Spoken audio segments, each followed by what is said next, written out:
దేవుని నామానికి స్తోత్రాలు. అందరికీ వందనాలు. అందరూ బాగున్నారా? చాలా కాలం తర్వాత ఈ రీతిగా మీ ముందుకు రావడానికి దేవుడు చూపిన తన మహాకృపను బట్టి ఎంతగానో సంతోషిస్తూ ఉన్నాను. ఆదికాండం 1వ అధ్యాయం 1వ వచనంలో ఆది అందు దేవుడు భూమి ఆకాశములను సృజించెను అను మాటను అక్కడ మనం చూస్తూ ఉన్నాం. ఈ మాట చదవగానే మనకి ఏం అర్థమవుతా ఉంది? మన దేవుడు సృష్టికర్త అని అర్థమవుతా ఉంది కదా. అవును, మన దేవుడు సృష్టికర్త.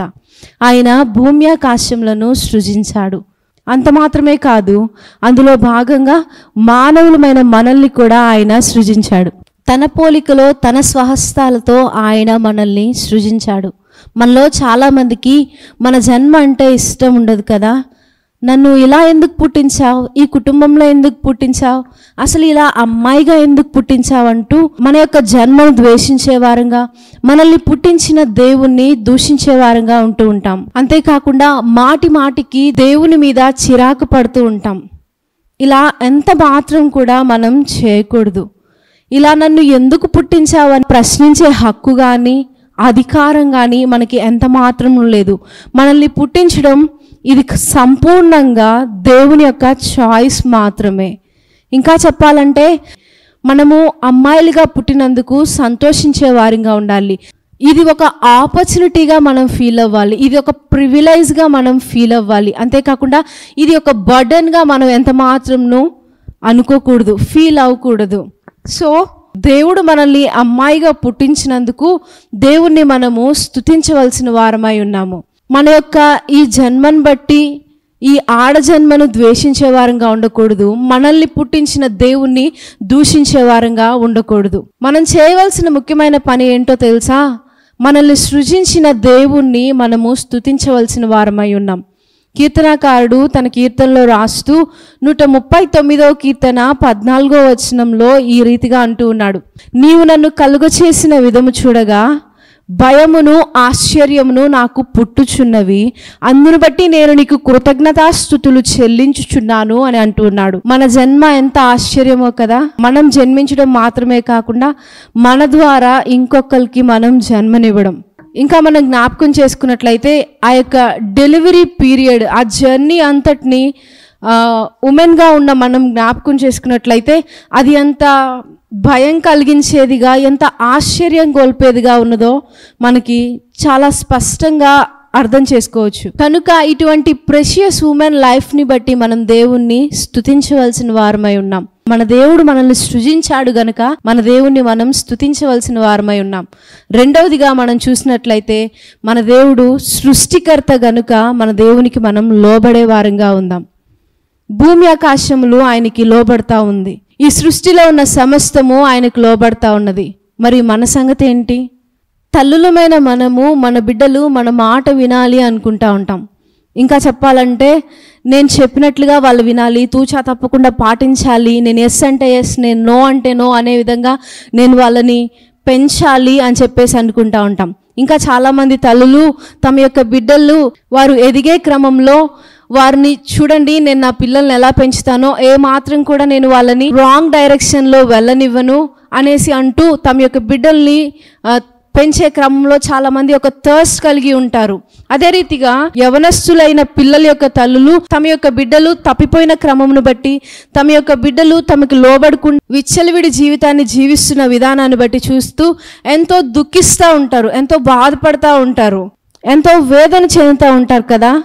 సో మనకు పుట్టిన పిల్లలు ఆ రీతిగా మనకి లోబడాలని మనం ఎలా అయితే అనుకుంటున్నామో, మనల్ని పుట్టించిన దేవుడు కూడా మనము ఆయనకి లోబడాలని, ఆయనకి సంపూర్ణంగా మనము ఆయన మాటను వినేవారంగా ఉండాలని ఆయన అనుకుంటూ ఉన్నాడు. ఆయనకి లోబడితే మనకు దీవెన, ఆయనకి లోబడితే మన యొక్క జీవితంలో ఆయనకు మహిమను తెచ్చే వారంగా ఉంటాం. ఆయనకు లోబడితే మన యొక్క జీవితంలో శారీరకంగాను ఆత్మీయంగాను మేలును అనుభవించే వారిగా ఉంటాం. దినదినానికి అభివృద్ధిని చెందే వారంగా ఉంటాం, వర్ధిల్లే వారంగా ఉంటూ ఉంటాం. కాబట్టి దేవునికి లోబడ్డాన్ని అలవాటుగా చేసుకుందాం. మొదటిగా దేవుడు మన సృష్టికర్త కాబట్టి ఆయన్ని స్తుతించే వారిగా ఉందాం. రెండవదిగా మన దేవుడు సృష్టికర్త గనుక ఆయనకి లోబడే వారిగా ఉందాం. మూడవదిగా మన దేవుడు సృష్టికర్త గనుక ఆయన యొక్క ఉద్దేశములను గ్రహించి వాటిని నెరవేర్చే వారిగా ఉందాం. దేవుడు స్త్రీని సృజించడంలో ఆయన యొక్క ఉద్దేశమును కలిగి ఉన్నాడు. అసలు ఎందుకు పుట్టించావు అనే డౌట్ మనకి ఏమైనా ఉన్నట్లయితే అందుకు దేవుడే సమాధానం చెప్తున్నవాడిగా ఉన్నాడు. యెషయా గ్రంథం 43:7 నా మహిమ నిమిత్తము నేను సృజించిన వారిని అను మాటను మనం అక్కడ చూడవచ్చు. అదేవిధంగా రోమీలకు రాసిన పత్రిక 11:36 ఆయన మూలములను ఆయన ద్వారాను ఆయన నిమిత్తమును సమస్తమును కలిగి ఉన్నవి అనే మాటను మనం అక్కడ చూస్తా ఉన్నాం. కాబట్టి తన కొరకు ఆయన మనల్ని చేసుకున్నాడు. ఆదాము హవ్వల యొక్క జీవిత పాఠాన్ని మనం చూసినట్లయితే ఆదాముకు సాటి అయిన సహకారంగా ఉండుట కొరకు దేవుడు హవ్వను సృజించాడు. అదేవిధంగా స్త్రీలమైన మనల్ని కూడా మన యొక్క భర్తకు సహకారంగా, మన యొక్క భర్తకు భార్యగా, మన యొక్క కుటుంబంలోని వారికి సహకారంగా, మన బిడ్డలకి తల్లులుగా ఉండడానికి ప్రాథమికంగా దేవుడు మనల్ని సృజించిన వాడుగా ఉన్నాడు. అంతేకాకుండా భర్తకు లోబడి నడుచుకోమని బైబిల్ సెలవిస్తూ ఉంది.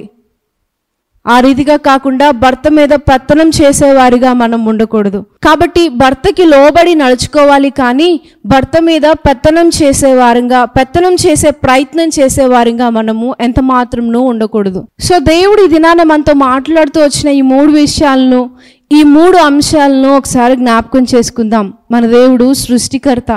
ఆయన సృష్టికర్త గనుక మనం ఆయన్ని స్తుతించే వారంగా ఉండాలి. ఆయన సృష్టికర్త గనుక ఆయనకి లోబడే వారంగా ఉందాం. ఆయన సృష్టికర్త గనుక ఆయన యొక్క ఉద్దేశములను గ్రహించి వాటిని నెరవేర్చేవారిగా ఉందాం. అటువంటి కృప దేవుడు మనకి దయచేయునుగాక. ఆమేన్. సృష్టికర్తవైన దేవా నీకు వందనాలు. గొప్ప దేవా నీకు స్తోత్రాలు చెల్లిస్తా ఉన్నాం. ఈ సమయంలో మీరు మాతో మాట్లాడుతూ వచ్చిన మీ శ్రేష్టమైన మాటలను బట్టి మీకు స్తోత్రాలు. ఓ దేవా, మీరు మమ్మల్ని కలుగు చేసిన విధము ఎంత ఆశ్చర్యము. మీరు మమ్మల్ని సృజించారు గనుక మిమ్మల్ని మేము స్తుతించేవారంగా, మీకు లోబడి నడుచుకునేవారంగా, మా పట్ల మీరు ఏదైతే ఉద్దేశాలు కలిగి ఉన్నారో తండ్రి, ఆ ఉద్దేశాలు నెరవేర్చి జీవించేవారంగా, ముందుకు కొనసాగేవారంగా మేము ఉండడానికి సహాయం చేయండి. స్త్రీలమైన మా అందరి మీద మీరు ఒక గొప్ప రోల్ని పెట్టారు కనుక ఈ రోల్ మేము నెరవేర్చడంలో ఏమాత్రము త్రొట్టిల్లకుండా, ఏమాత్రము పడిపోకుండా, సాతాను యొక్క ఉచ్చుల్లో చిక్కుకోకుండా మీ కావలి మాతో ఎల్లప్పుడూ ఉంచమని కోరుకుంటా ఉన్నాం. ఈ వీడియో చూస్తున్న ప్రతి తల్లుల్ని మీరు జ్ఞాపకం చేసుకోండి, ప్రతి ఉమెన్ని మీరు జ్ఞాపకం చేసుకోండి, ప్రతి గర్ల్ చైల్డ్ని మీరు జ్ఞాపకం చేసుకోండి.